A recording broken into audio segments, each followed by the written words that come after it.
আরবের মরুভূমিতে তখন রাত। আকাশে চাঁদটা ছিল নরম আলোয়, কিন্তু মানুষের হৃদয় ছিল অন্ধকার ঘন কালো। বিশাল আরব মরুভূমিতে মদ, জুলুম, খুন, নারী অপমান এগুলো যেন ছিল চলতেই থাকবে এমন নিয়মে। মানুষের বিবেক ঘুমিয়ে পড়েছিল গভীর ঘুমে। আল্লাহর নাম ভুলে গিয়েছিল সবাই। বদলে গিয়েছিল জীবন, কিন্তু বদলায়নি হৃদয়।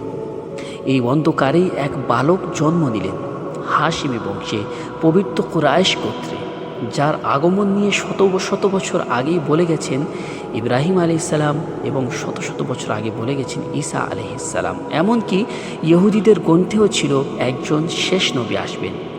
কিন্তু এই শিশু জন্মের আগেই তার বাবা ইন্তেকাল করেন, আর জন্মের কয়েক মাস পরে মারা যান তার মা আমিনা। এই যেন পৃথিবীকে জানিয়ে দিল যে পৃথিবীর এতিমদের জন্য রহমত হয়ে আসছে। তাকেই আল্লাহ করেছেন এতিম। তার জন্মের রাতে ফার্সের সেই রাজপ্রাসাদের চূড়া ভেঙে পড়ে যায়। আগ্নেয় মন্দিরের দীর্ঘ হাজার বছর ধরে সেই জ্বলন্ত আগুন নিভে যায়। মানুষ বুঝল না এর রহস্য, কিন্তু আসমান বুঝে গেল। পৃথিবী আজ বদলে যাওয়ার ঘোষণা পেল। হালিমা সাদিয়া তাকে দুধ পান করানোর জন্য বাড়িতে নিয়ে গেলেন। তার বাড়িতে তখন ছিল অদ্ভুত দরিদ্রতা, শূন্যতা আর কষ্ট, কিন্তু মুহূর্তে বদলে গেল সব। তার ছাগল দুধে ভরে উঠল, তার ঘর আশীর্বাদে ভরে উঠল। মানুষ বলতো এই শিশুর সাথে বরকত আসে।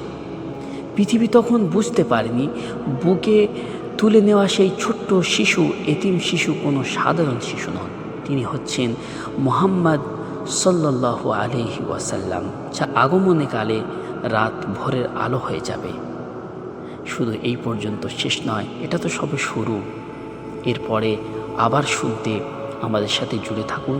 আজকের এই পর্যন্ত। আসসালামু আলাইকুম।